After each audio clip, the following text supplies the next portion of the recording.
What's up, everyone? All Barcelona fans and football fans now. I'm back here again with the review of the Euro 2024 quarterfinals, and it's very late, so sorry if I look a little bit like I'm very tired. A lot of videos to film today, and a lot of things to do today, so I'm filming this kind of almost a little bit shortly after midnight. So it's already Tuesday, the day of the first quarterfinals, or first semi-final match. But I still wanted to do this to really get this done and really just like before before then. I was gonna do this way before, but as I said, there was plenty of other things as well. So I'm gonna try to keep this as short as possible. I'm not gonna do it too long, so I'm not gonna go too in depth in each game, but as much as possible. So let's just get into it. There was a lot of crazy stuff going on in this quarterfinals. Some better, some worse. But let's just start with first with the game that was played in Stuttgart. In the first quarterfinal, which was Spain versus Germany, where surprisingly, or maybe not surprising to some people, but also a little bit, um, whatever, depends on whichever side you're on. Spain beats the hosts, Germany, the host of the hosting nation, Germany, and knocks them out of the Euros ground with a result of 2-1. A result that didn't go in. I think it wasn't in normal time. They took them to extra time. It was Spain who scored first. This time around, it was to a cross from once more by Lamine Yamal. Wonderful, beautiful assist to Dani Olmo, who puts it in 1-0 for Germany. I think that was sometime in the first half or something early in the second. I don't remember exactly. But they scored first. Spain go up 1-0 first. And it was tough for Spain. Dani Olmo, who was subbed in thanks to the injury on Pedri, sadly, in the 8th minute by a terrible tackle from Tony Kroos, which just, yeah, this was Tony Kroos' last match in his career, and he leaves off doing that. I know he's apologized, and I'm not trying to say anything, but like, yeah, it was just an ugly tackle, and I never liked Kroos personally, and it was a bit. But I'm not gonna go too much more depth into that. It was just a terrible tackle, terrible way, and I feel so sad for Pedri. Just one more injury in just such a stupid way. And he also after that he stomped on Lamine Yamal's foot as well, and this guy should have been red carded. He should have had a red card in that first half. In just a few of those minutes, he should have been sent off. He should not have been allowed to finish that game on the pitch. He should not have. And I'm not just saying that as a fan or whatever. No, like literally, it's true. Many other people agree with me too. That should not have been like the case that he should not have been let to be playing on. He should not have been given that chance to be playing on. But of course, if it's that dumbass on Anthony Taylor, he's not gonna give it. Of course, he's not gonna give Cross the red card. It's his final game, potentially his final game. No, he's not gonna give him a red card. Never. No, no, no. But he was quick to give Carvajal the red card by the end of just. I don't know. It's just so stupid. It's really stupid.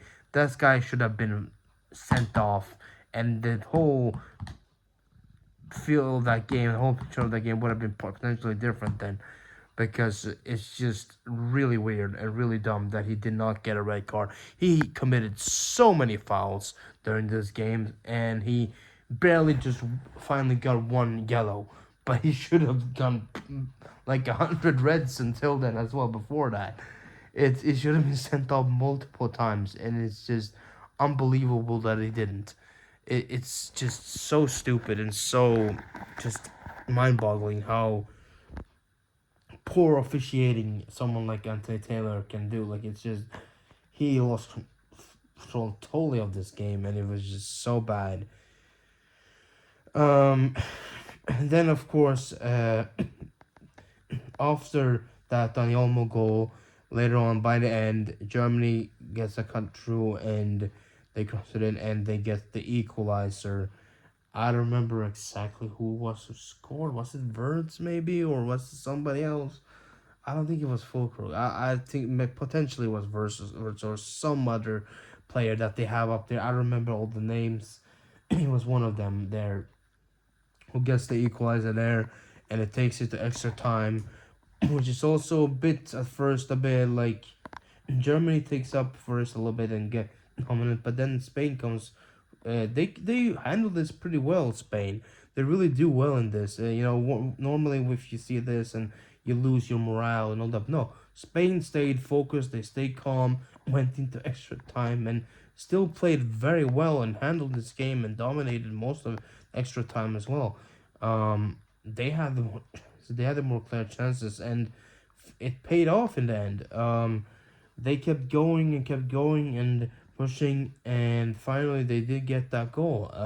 Through Mikel Moreno with a cross. I remember who crossed it in, but Mikel Moreno, maybe it was Dani Olmo. I think potentially. I think so. Yeah. And Mikel Moreno, he hit with his head and he scores, and it's 2-1 to Spain. Just a short while before the end of extra time.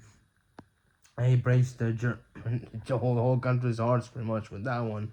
He goes off, celebrates just like his dad did when he played for Spain way back. I don't remember exactly when that was. Was it like in the 90s, 80s, or maybe sometime back in the day? And he celebrated the same way, and it was in the same stadium that happened as well. So that's really cool. He went out there, celebrates by the corner flag, goes around it, and it looks now like wow, okay. At this point, I was like, oh, okay, Spain really are trying to go for this title. They are not to be played around with. They are not. They have this strong mentality, definitely. And then we have, of course, we had a little bit of a controversial thing with the potential penalty for Spain for Germany. Sorry, with Marco Correa, kind of it hits his hand, but I would argue, and many others would too, that there was also first there was potentially maybe even on the side that could have and could have just nullified this penalty as well. But if it wasn't only for that, it was also that he was pulling his hand back towards his body. It was not out in an unnatural position or something like that. He was pulling it back. He was trying to avoid it. So I don't think that should be counted as a penalty in that case. It was way too close to his body. He was pulling back.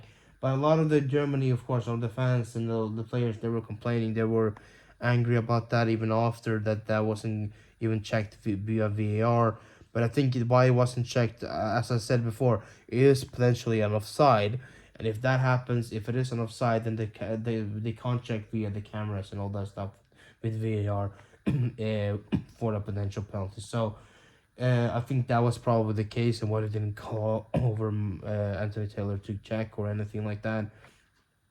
So that's pretty much that situation there. Tough for Germany, tough for Gundogan, who played very well. Ter Stegen didn't get any minutes in this tournament, but yeah, that is what it is.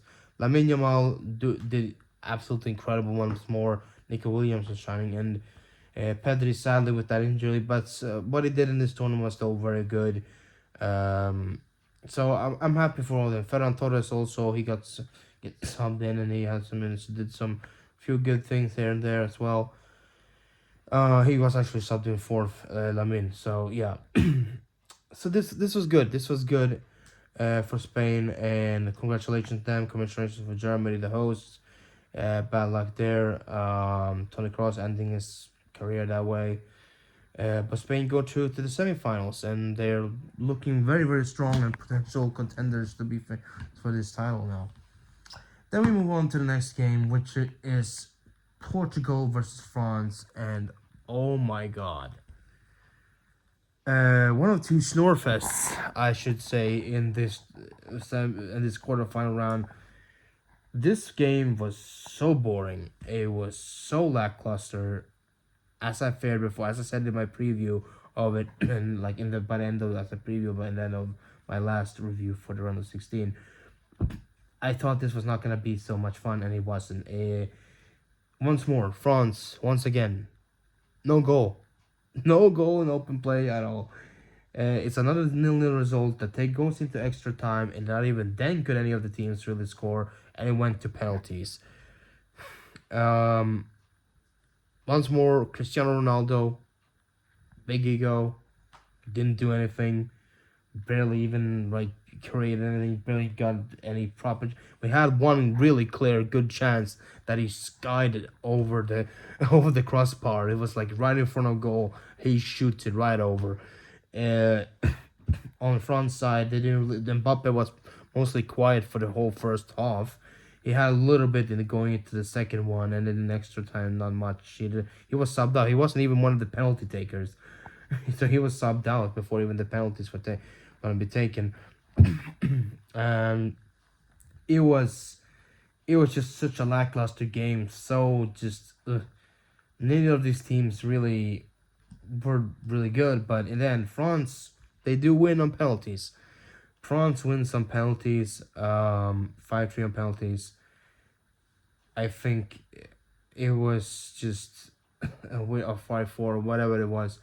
It was sadly for us, but also a little bit bad for him. It was João Felix who missed the first penalty there for Portugal.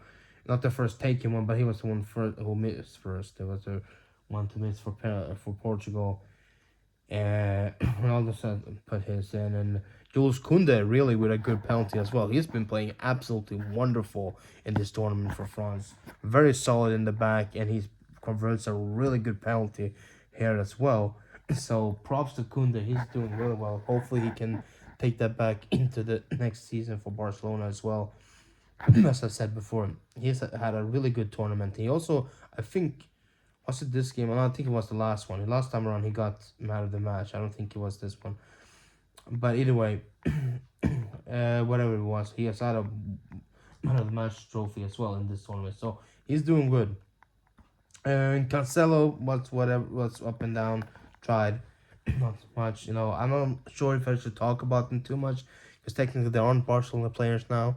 They the loan contract has gone out. We'll see what happens there.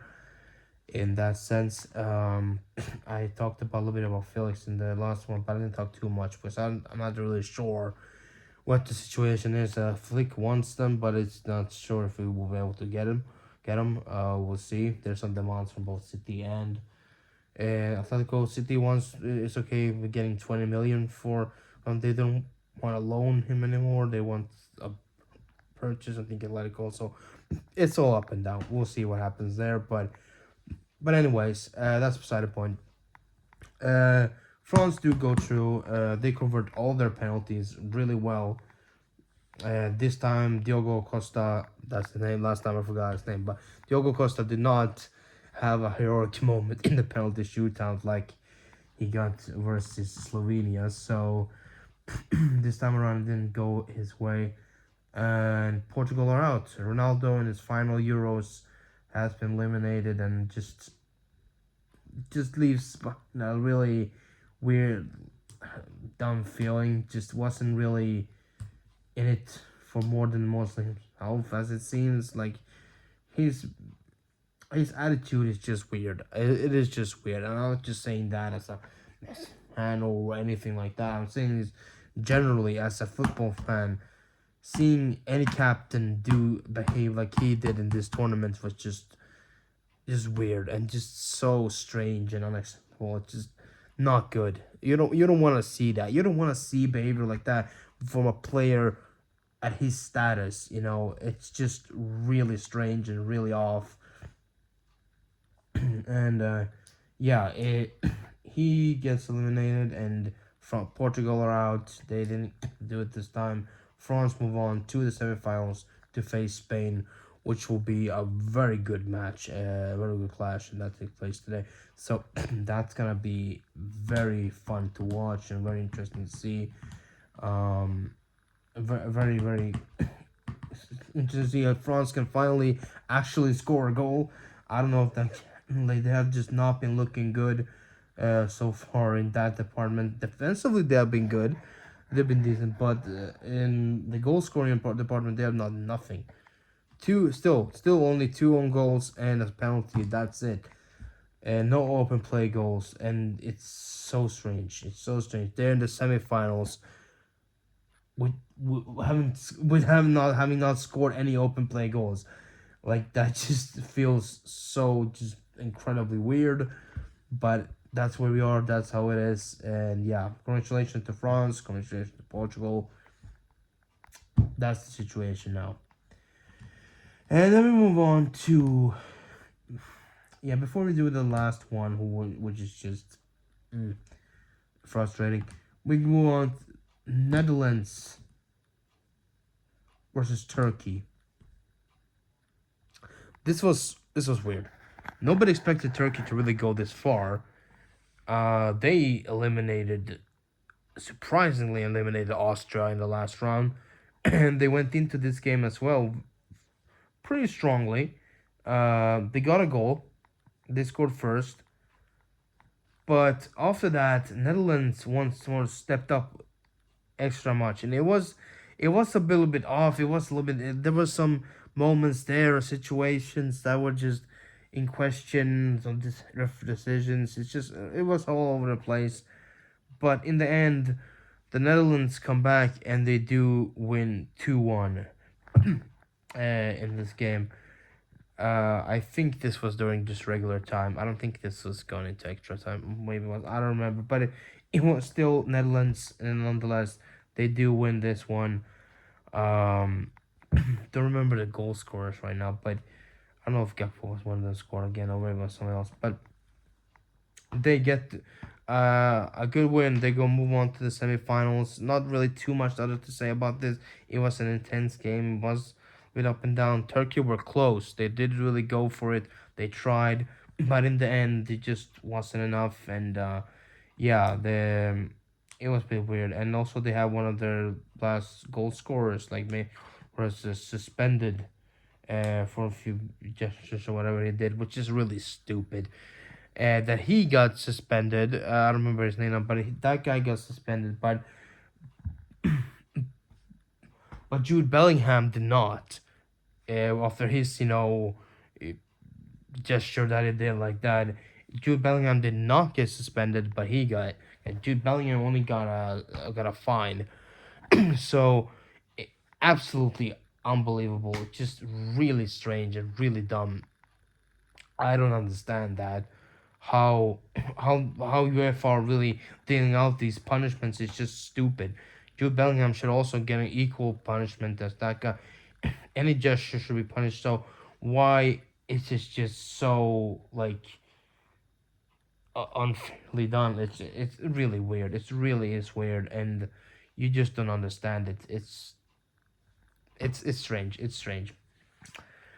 But that's the situation there. Netherlands go through. Congratulations to Turkey. They tried. They tried their absolute best. Well, this time, but Netherlands caressed them. They go through to the semifinals, which they will be facing the winner of this next game, which is once more, sadly for football, it's England who wins this. Once more by small marginal pieces of luck. It's just small margins, small lucky margins. That's how they get through this.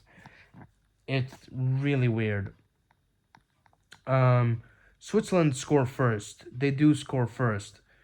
And we think, okay, now finally, someone's gonna do this. Like England has just been not playing well throughout this whole tournament, and this is gonna be the one when that really shows extra much when they're toughest opponents yet, pretty much. But somehow, I don't know what happened.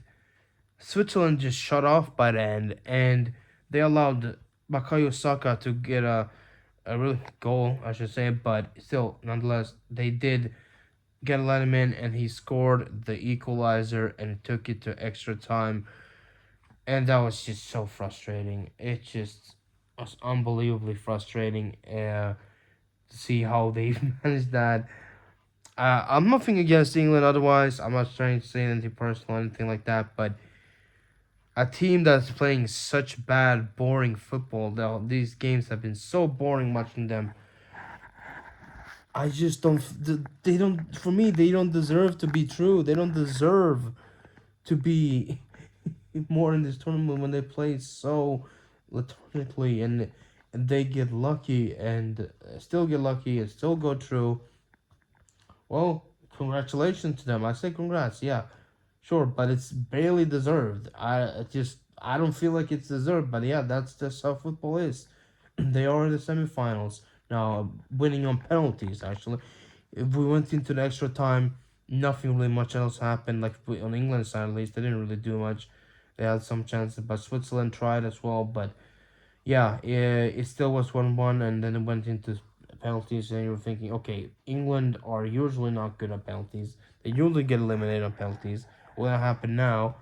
And it kind of looked like it potentially would, but you were thinking maybe we will. But then the first one who steps up for Switzerland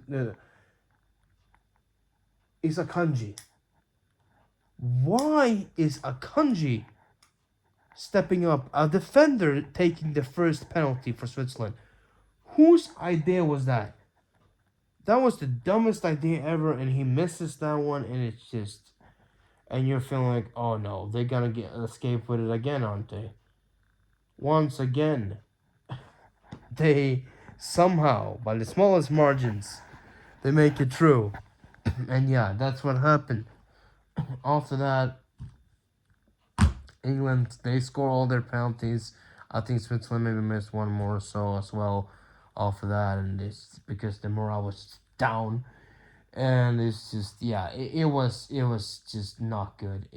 I just don't understand it. It was uh, a boring game overall, not nothing spectacular, and then for that to happen, well, congrats to England. They somehow pull it through, and they will be facing Netherlands in the semifinals, which will definitely will be the toughest opponent yet. Netherlands are not messing around. You saw they went down against Turkey, but they came back, and they have also done good in the group stage, and they played fairly well against Romania. Of course, Romania is not the toughest opponent, but it's both of these teams kind of toughest, at least opponent in the knockout stages right now. Should I say at least? Uh, because I wouldn't say that overall for Netherlands, because Netherlands were in a group with with little France and Austria and Poland, so it's a bit different there from England's, which is just they have been facing the smaller nations really. So let's see how they if they their luck continues if they can get scraped by again with smaller margins. They score goals by the end and they get through somehow. It's really weird. I don't get it, but it is what it is. That's the semifinals that we have now. Um, such small, like kind of weird things. This whole tournament, for me personally, has been lacking in quality. It just hasn't been good. It just hasn't. The only team that really has been playing some nice football is Spain. Personally, for me, as I can say, others have been doing good here and there. Germany was okay. Netherlands had their moments here and there, but the only one that's consistent on being at least playing some type of beautiful football is Spain. Everybody else has just been lackluster and just bad. We've had some good from the underdog, some small underdog coming in, giving some excitement here and there, but in terms of actual quality of football, of the play, of the tactics and all that, it's only been Spain who's really been has shown up in that area and just not none other have not even France, not even Portugal, like they just haven't done nothing. Um and all the other thing about England and Belgium and all that shit. It just wasn't it wasn't good. Like Turkey had a decent play for a little bit, but it wasn't anything super spectacular. But props to them. But yeah, that's overall what it is. That's my feelings on it. It's a weird tournament, but we'll see what happens here in the semifinals. It's two big clashes that are at least set to deliver something good, I believe. four nations that are giants in this tournament for sure. So we'll see what happens here. Um, it's overall it's a bit strange, but but yeah, it's two nations from Group D and one from Group C and one from Group B. So uh, nations that have had different paths to the semifinals. So it's gonna be interesting. It's gonna be definitely interesting, especially the Spain versus France one. For sure, that's the one I'm looking forward to the most. And we'll see which teams we happen to get in the final. I know and which teams will be facing off for the third place, if even is that. Is there a game like that in the Euros? I don't know. Potentially it is. I don't know. Maybe that's just the World Cup. I don't know. But anyways, that's gonna do it for this video, guys. Not gonna go on too much longer because I'm also tired and I need to go shower, get sleep. Um, but yeah, I hope you guys did enjoy this. If you did, leave a like down below and also subscribe if you've not done that already. And ring the notification bell to get notified next time a video gets uploaded, which will be soon again, hopefully sometime next week. A review of the semifinals and some more stuff as well potentially. So yeah, and then into the final and all that stuff and preparations used for preseason for Barcelona and all that. But yeah, other than that, thank you guys for watching once more. Thank you guys for watching, and I'll catch you guys next time. Bye. See you guys.